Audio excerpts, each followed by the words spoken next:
Today on the Big 3 in 30, what is Alvin Kamara's role with the Saints next season? The future of Alvin Kamara, all of the external factors that end up having an impact. The Lions take back part of Frank Ragnow's signing bonus. And the Lions, once again, tried to recoup and did recoup Frank Ragnow's signing bonus when Ragnow retired.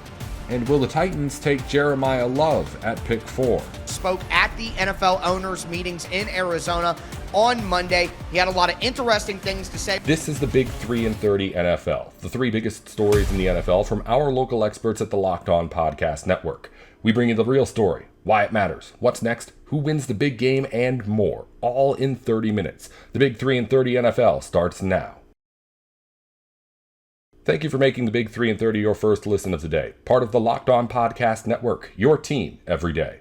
Today's episode is brought to you by FanDuel. Download the FanDuel app now by visiting FanDuel.com and win $300 in bonus bets if your first $5 bet wins. Alvin Kamara has become a mainstay in the Saints' backfield, but now has legit competition for touches in Travis Etienne Jr.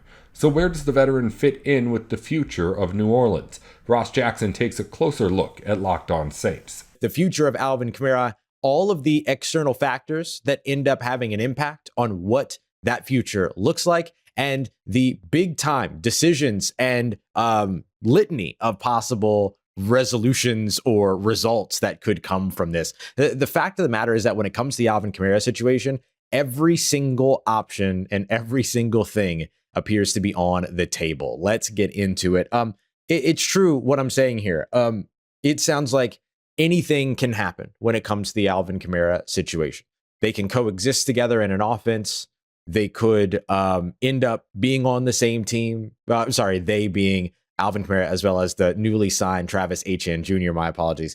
Those two could coexist in an offense. Those two could end up on a roster together in 2026. There could be some adjustments made in order to make that happen. There could be no adjustments made and it still happen. There could be adjustments made and it still not happen. There are so many different possibilities here. So I want to take a look at the two things that feel like the largest contributing factors to what will or won't be for the Saints and Alvin Kamara moving forward. Number one is contract. The Saints addressed a bit of Alvin Kamara's contract by using that 50% rule so that they could prorate money out in terms of to help them save themselves some money in 2026, but then prorate money out in future years without guaranteeing that money. Wise contract maneuvering, wise money moves for the Saints all throughout this season. That included along with not giving up void years and things like that, or not utilizing void years on contracts and things like that. But the fact of the matter is that Alvin Kamara's contract, his cap hit is still over $10 million here in 2026. So the Saints saved over $8 million by, redoing or reworking his contract in the way that they did, but it's still a heavy expense for this team, $10 million, more than $10 million in terms of his cap hit here in 2026. If he's going to be sharing the backfield with Travis Etienne Jr., or if he's going to be somebody that is even doing, a lesser share of 50-50, paying $10 million to a guy that would effectively become the second option in some cases. I'm not saying all cases, but you know how the Saints would go about this, right? In some cases, in some games, Achane would be the focus. In other games, Kamara would be the focus. In some games, you feed the hot hand, which takes the other out of the equation, all that. And so in one way or another, you're either paying a brand new contract to a player that ends up being your second option in Achane for a number of games, or you're paying over $10 million on a veteran contract to a running back that becomes your second option in Alvin Kamara. So in either case, you're doing that. And so I could see why the Saints could potentially look at this contract and say, maybe there's a reality in which this all works out and both of these guys stick around, but something's going to have to change with that contract. And I think that that's something that I heard several times here at the annual meetings, just in terms of how the Saints could or should go about addressing that situation. So watch for there to potentially be even more contract conversation around Alvin and the potential for the importance of that June 1 date, right? Once you get past June 1st, then all of a sudden, big time, cuts, cap hits, things like that you end up moving on from, you can defer some of that money into future years. The Saints have $70+ million to borrow from already for next season. And so they could start to make those decisions around then. And the other thing that would kind of signify that is this year's NFL draft class, which of course will be, well, I almost said later on this month, not quite, right? We're one day away from April, but at the end of April, April 23rd is the first day of the NFL draft. And this draft class has some very talented running backs. If you want sort of the speedy game breakers, obviously there are the all-around guys. If you want the between the tackles rushers, there's a good selection of multiple backs at whatever kind of archetype you might be looking for. You want the between the tackles guys, then you can roll with guys like Emmett Johnson out of Nebraska, or Katron Allen out of Penn State. You can go with his home run hitting teammate over in Penn State, Nicholas Singleton, if you want that speedy breakaway player, or maybe a Jamari Taylor out of Virginia. You want guys that are a little bit more all around than Mike Washington out of Arkansas, a guy that's been connected to the Saints via rumors a lot already. They checked in with him during his pro day in Arkansas, all that. Obviously, Jeremiyah Love, but I don't see the Saints going first round running back here. And so with that being the case, you could still look at his teammate in Jadarian Price. Like, there are a lot of these options in this year's NFL draft where the Saints, if they were to invest in that position, as they did with Deuce McAllister on the roster, as they did with Mark Ingram and Adrian Peterson on the roster, right? They'll continue to invest in the position. And as they already have with Alvin Kamara on the roster, going out and signing Travis Etienne, if the right player is available in one of these rounds in the draft, when they're on the clock, that could have a big time impact on what the future of the Saints and Alvin Kamara looks like as well. All right, so something definitely to keep an eye out on. Good chance that he's on the roster. Good chance that he's not on the roster. This is very much right down the middle right now, and it feels like there are a lot of possibilities at play in terms of what this future could look like between the Saints and Alvin Kamara. Much like Alvin Kamara, the Saints and Cam Jordan could continue their tenure together going into 2026 as well, but there are different barriers or hurdles this time for the team to jump when it comes to potentially keeping Cam Jordan in New Orleans. We appreciate you very much for being here with us. Don't forget to come and check out the Everydayer Club. If you join the All Access side, you get one-on-one text messaging with me. So a lot of the stuff that we're going to be going over the course of the next couple of days, insiders and our All Access members got very early. So if you want information like that, check out the Everydayer Club over at lockedonsaints.supercast.com or by clicking the link in the description. The deal with Cam Jordan here is that the Saints would like to have him back in New Orleans. I don't think that's a mystery. I think that's been said over and over and over again. And I think Cam has also expressed that he would love to be in New Orleans as well. The biggest question mark, and we've talked about this a few times because Cam made this very clear when he was on Teron Armstead's podcast, that role and the sort of viability of being able to produce and have opportunity, those are going to be the two biggest deciding factors for whether or not Cam Jordan and the Saints continue on moving forward. So for New Orleans, them having and keeping Cam Jordan is not out of the question at all. In fact, I would say that the temperature feels a little bit more like the Saints would rather have him back than not. I'd say that there's probably greater indications of just temperature feeling warmer when it comes to that, right? Like, I think that there's a real desire for Cam Jordan to remain in New Orleans. Think about it, just from a logistics perspective or a logical perspective of what the Saints have already lost so far this offseason. Demario Davis is now a New York Jet. Alante Taylor, who I know a lot of people like to rag on, but had taken on a leadership role in his room. He is over with the Tennessee Titans. Taysom Hill was kind of a lead by example type, but also somebody that was very valuable and viable for the young quarterbacks that were in the same room as him. He is now elsewhere. And so also losing a player like Cam Jordan, who leads his position group extremely well on the defensive line, and of course is fantastic for the locker room and all these other things. It's a little bit challenging to assume that the Saints, or it's not challenging, at all, to assume that the Saints would want to keep one of those guys around, right? Especially somebody as vocal as Cam Jordan is, right? There's a lot of guys that lead by example and kind of keep to themselves and all those other things, but you want that sort of natural leadership ability, big personality, big driver, like all that. And that is absolutely who Cam Jordan is. And there are other guys that are picking up some of the leadership roles, Tyler Shuck at quarterback, all that. But man, like losing Cam in addition to all the other pieces that were lost, you could see why the Saints would decide, you know what, we'd like to keep at least Cam Jordan around. But the biggest question is, can they offer him the role? And here's the thing. My understanding is that they'd like to have him back regardless of whether or not they draft another edge rusher or sign another edge rusher or trade for another edge rusher. Like if they acquire another edge rusher as early as the first round, I don't think that rules Cam Jordan's return out at all from the Saints' perspective of having a desire for him to be here in New Orleans. It would then be up to Cam to say, they have a role that I feel like I can do what it is that I want to be able to do on the field playing, right? Cam Jordan's got over 130 sacks. He's the franchise leader in sacks. He's probably chasing some other guys, probably trying to get to 140, 135 if he can. And is he going to be able to do that here in not here in New Orleans? I'm in Arizona right now, but is he going to be able to do that in New Orleans? Is he going to be able to do that in Brandon Staley's system? Now, all the numbers point to from 2025, the fact that yes, Cam Jordan would be able to do that. His production did not slow down when Chase Young got back.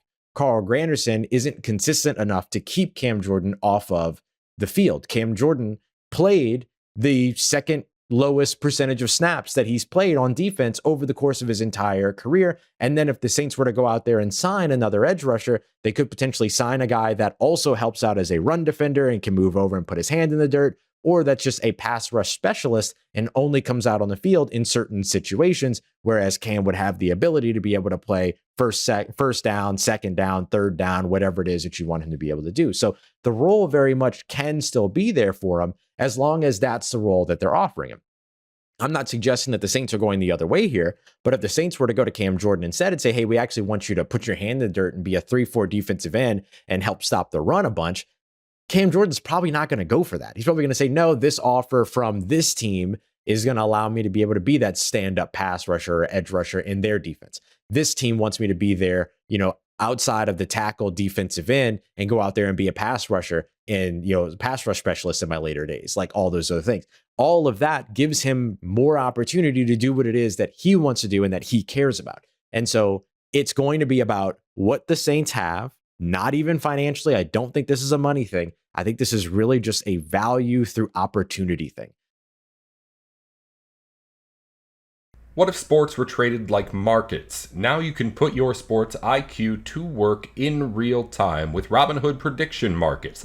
It's not you against the house. It's you participating in a live market. You can buy or sell your positions live all game long. Use your sports knowledge in the moments that matter.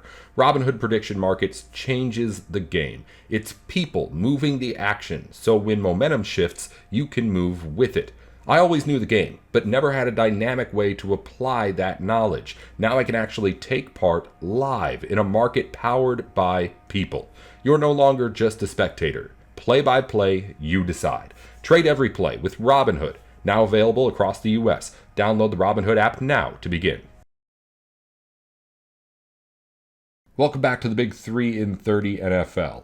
Frank Ragnow retired from the Detroit Lions last year, and we've now learned that Detroit made Ragnow return part of his signing bonus as a result.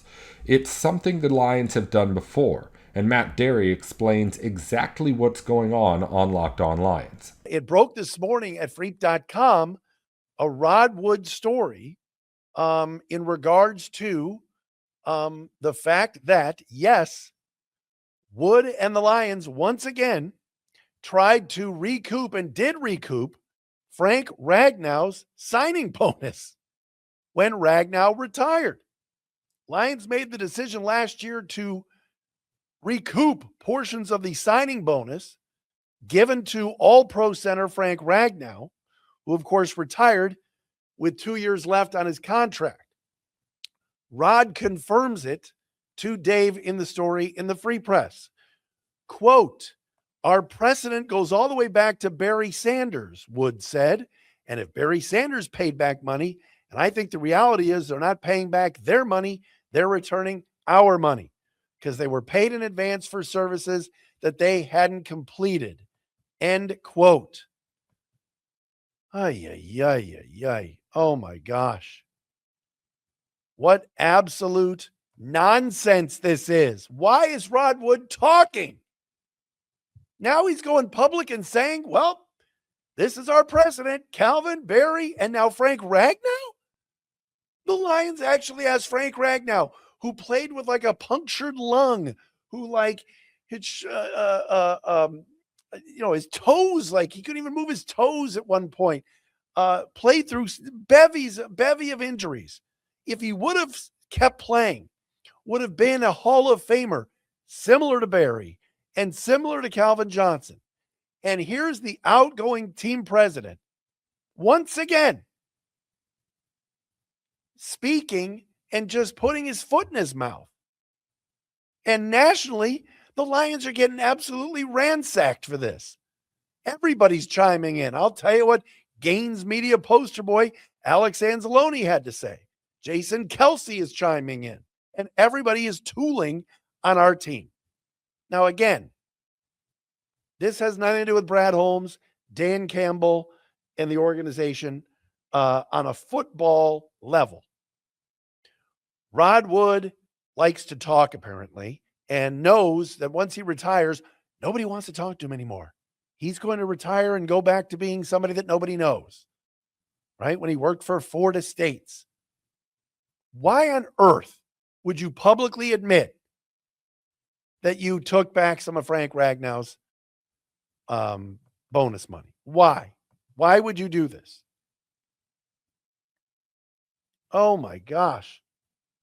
And you're citing tradition as why you did it and precedent?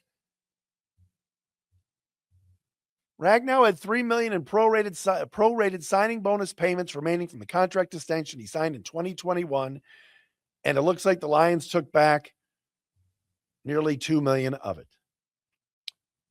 Rod kept going. Quote, "It's the Lions' money. It's not the players' money." Oh my God. No, you're not doing this again. You're not dragging the Lions into this again, Rod. Why? Rod ruined the Lions' relationship with Calvin Johnson, and it had to be fixed. And thank you, Mike Disner and others, for repairing that relationship, because as I've told you the story numerous times here on Locked On Lions, Calvin Johnson wanted to retire. Calvin was going to do it the week before the Bears game. He goes down the hallway where the coaches are. He goes to Jim Caldwell and says, "Coach, I love you. I'm done. I'm going to retire." Caldwell calls Bob Quinn. I believe it was Bob Quinn and Rod Wood upstairs. Quinn says, "Hold on a second, Calvin. Let's think about this." And Rod immediately turns to Calvin and says, "Did you earn all your bonus?" And Calvin's like, middle finger to the air. F you. And Calvin's like, "I'm done with the Lions." And the relationship now is being repaired and has been repaired. Thank goodness. And now he's going public doing a victory lap on Frank Ragnow. You couldn't have just let it go. A couple $1 million. Let Frank keep it. The guy played with punctured lungs and everything else for you. The best center to ever probably play the game for the Lions. I mean, yes, Kevin Glover was good and others. Jeez, man. Yesterday he said, from a cash perspective, we're going to be league average, making Sheila look cheap. Okay. Today, he makes him look even more cheap because it's our tradition. It's our money. And now I get it. Some of you are going to say, well, don't other teams do this? Some do, some don't. Remember, Jerry Jones said when Tony Romo retired, we let him keep his bonus. I'm trying to remember some other owners that have said we would not do that to our players. No wonder Taylor Decker hasn't announced his retirement yet. He wants to keep his money. Pay that man his money. All right. Oh my God. I know what some of you are going to say. I know what some of the listeners are going to say. I can see the YouTube comments coming through when I post this video. And I know what you're going to say on our Twitter and Locked On Lions social media. I know what's going to happen. Stop picking on the Lions. Stop talking about this stuff off the field. I'm telling you, this is a bad look. You might have disagreed with me on the Taylor Decker stuff. But how can you as a fan disagree with me on this. This looks horrible. Barry Sanders was furious with this franchise for not letting him keep his bonus. It took a lot to get Barry back and in their good graces. Same goes for Calvin Johnson. I know Frank Ragnow is not Barry or Calvin, but Frank Ragnow was pretty damn good. Nick Baumgardner from The Athletic. Quote, Sheila has been a huge breath of fresh air in Detroit, has done some tremendous things, will surely keep doing them, but this sort of stuff just can't continue. You work so hard to build goodwill with the locker room, and this stuff crushes it in seconds. It's nonsense. Sheila Hamp needs to stop this now. Having Rod Wood cite tradition as a reason why a guy who fractured his throat for you had to give money back is bull bleep. That's from Nick at The Athletic. I'm going to tell you what Alex Anzalone and also Jason Kelsey had to say in a second, but I feel badly for Dan Campbell and Brad Holmes. I do. Because their team president, who claimed when he took the job that he's going to stay out of football, can't stay out of football. He just can't help himself. He can't help himself. And I know he's on the way out. He is supposed to talk, I believe, at the Detroit Economic Club in a couple of weeks. He might not show up. The Lions might tell him. Sheila might call him and go, do not show up. You're going to be sick that day. Who knows what he's going to say? Yesterday, he threw the ownership under the bus and said, from a cash perspective, we're league average. How could the Lions be league average in cash when they're swimming in it the last few years? Y'all are paying crazy money for those tickets and for the swag and everything else. The Lions are a hot ticket in this town. It makes Sheila look cheap. Now today, Frank Ragnow. We made him pay back his bonus. Whee! Ay. It's precedent. Precedent? Didn't you learn anything from Barry and Calvin? Welcome back to the Big 3 and 30 NFL. The Titans hold the number 4 pick in the NFL draft and also hinted at where they could go with it at the NFL owners' meetings. Tyler Rowland has more on Locked On Titans. Mike Borgonzi, Titans general manager, spoke at the NFL owners' meetings in Arizona on Monday. He had a lot of interesting things to say, but there's one quote specifically about premium players, premium positions, blue chip prospects, that conversation where people have been trying to get information about Jeremiyah Love out of the Tennessee Titans general manager for quite some time continued here. And a lot of people are taking his comments to mean that the Titans are taking Jeremiyah Love. And quite honestly, I think a little bit of that is self-fulfilling prophecy. A lot of you guys, the majority of Titans fans, at least in my experience, it seems like, want Jeremiyah Love to be the pick. So anything that happens, you're going to take it as, hey, look, here's more evidence that Jeremiyah Love is going to be the pick. But I honestly don't think that Mike Borgonzi's comments can be taken in that way. And I think when we actually get into the comments and what he said, it's clear and it's obvious that he's just giving a non-answer in an answer. But again, a lot of people are using this as a weapon in their argument, regardless. Jeremiyah Love people who want edge, people who are, maybe off the wall with a Sonny Styles, Caleb Downs, things like that. Everybody is using this quote as a weapon in their argument for whoever they like. And I think that perfectly proves that this quote can't be taken by anybody in any serious way when you get down to it. So here's what Mike Borgonzi had to say. Again, a ton of local media and things like that were reporting these comments, but Mike Borgonzi said, some of these guys that have the same grade of premium positions, quarterbacks, tackles, I always come back to say for us, where we're at right now, we want to take the best player available right now. Depends on your roster construction as well, but I would say where we're at, we're taking the best player available. And of course, anytime you hear that, everyone jumps to Jeremiyah Love. He's the best player. Everybody has him ranked the highest. Borgonzi even said, it depends. Everybody has different opinions on positional value, but we're taking the best football player. So when you hear best football player, everybody just thinks of whoever they think is the best football player. Like, he's got to mean Jeremiyah Love. He's got to mean Reuben Bain. They're, running back, short arms. He's got to mean David Bailey. He had 14.5 sacks last year. Like, that's the best player. So everybody just uses it how they want. But the reality is he didn't say anything. We don't know who their best player available is. We don't know if that's Jeremiyah Love, Reuben Bain, Sonny Styles, David Bailey, Arvell Reese. We don't know. We can guess. We can have our conversations. We can have our opinions. But at the end of the day, no matter what report you hear, who you trust, this and that, we cannot truly know who is at the top of Mike Borgonzi's board. So he could say, yeah, we're going to take the best football player available and then take edge. And all the people who love Jeremiyah Love are going to be like, how could you think that one of these edges are a better football player than Jeremiyah Love? You know what I mean? But maybe they do. Maybe they do have Jeremiyah Love at the top of their board, and they were prepping people for, hey, you think premium this, premium that? No, we're taking the best football player. Now, I would be against this, but Sonny Styles, he just had an elite season and then followed that with an elite combine. Again, I've laid out why I think Sonny Styles would be a bad decision at number 4, and I would not like that pick. But maybe Sonny Styles is the best player on their board. And then they take him and all the people that wanted Jeremiyah Love and have been fighting Jeremiyah Love against edge, right? That's been the conversation.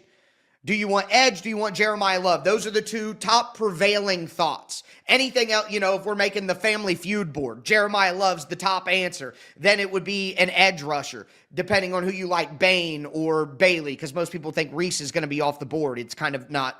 He's not going to make it through 2 and 3 and get to the Titans. So you kind of let that go. Maybe he does, but most likely not. And we try to be as realistic as possible while acknowledging all of the possibilities here. But nonetheless, Sonny Styles or Caleb Downs or Carnell Tate or something like that would be lower options. I think Tate would be next after edge, and then probably Styles and Downs in there. But the point is, we don't know. So I think it's funny that I see Jeremiyah Love, people saying, look, see, they're taking Jeremiyah Love.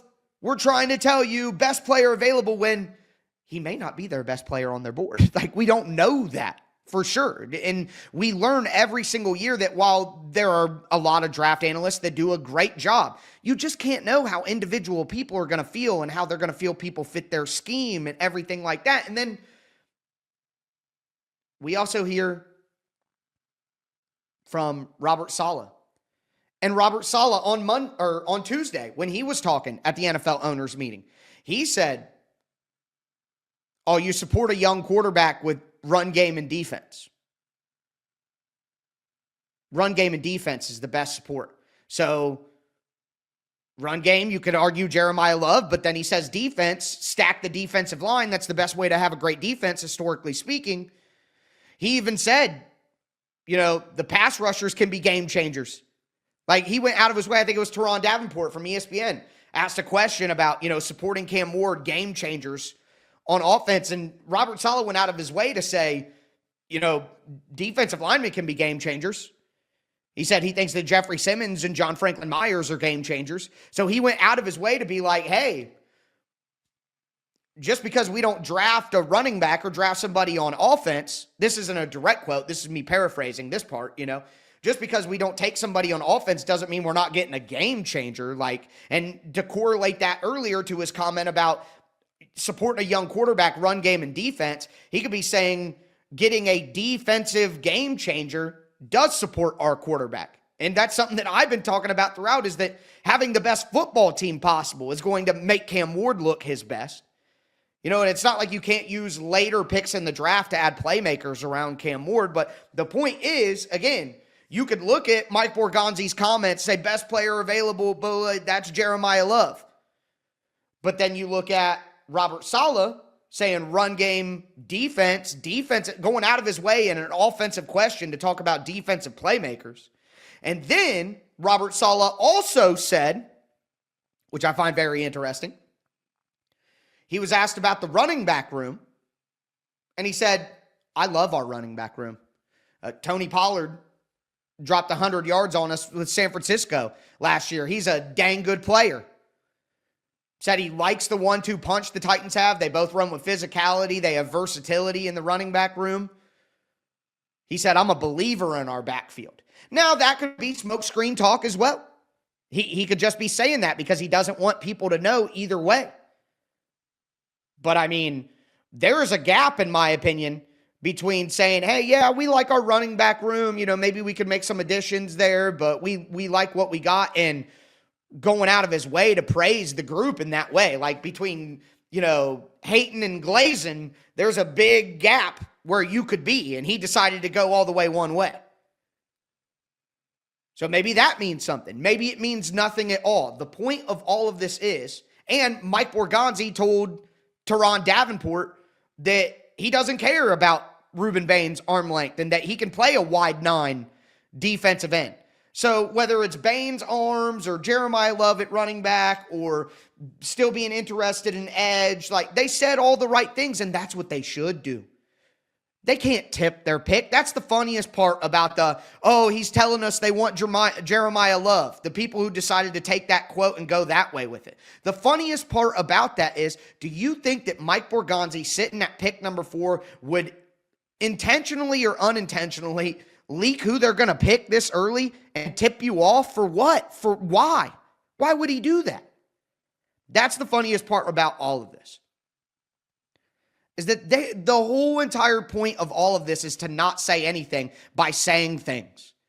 If we don't care about Bain's arms. Oh, yeah, we're going to take the best player available. Oh, edges can be playmakers. They are intentionally going here, trying to confuse you. It's like the cup game. Where you put the ping pong ball under the solo cup and then you have the 2 other solo cups and you twist them and move them around and try to confuse people. That's what they're doing. They put the ball down and they're moving the cups around, and the entire time the ball slid off the bottom of the table before they ever started moving the cups around. There is no ball. They're just trying to confuse and answer every question so that you could look at any comment that they make and say, oh, they're still taking edge. Oh, maybe they go a defensive playmaker that isn't edge. Oh, they could take Jeremiyah Love. You don't know, and that's how they want it.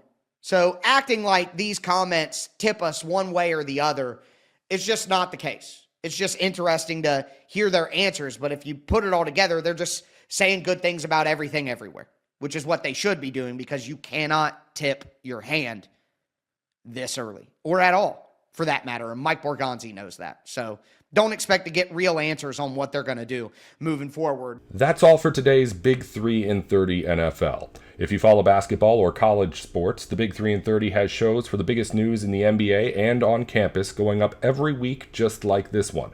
Just search the Big 3 in 30 NBA or the Big 3 in 30 college, wherever you're listening or watching now. Thanks again for tuning in to the Big 3 in 30 NFL.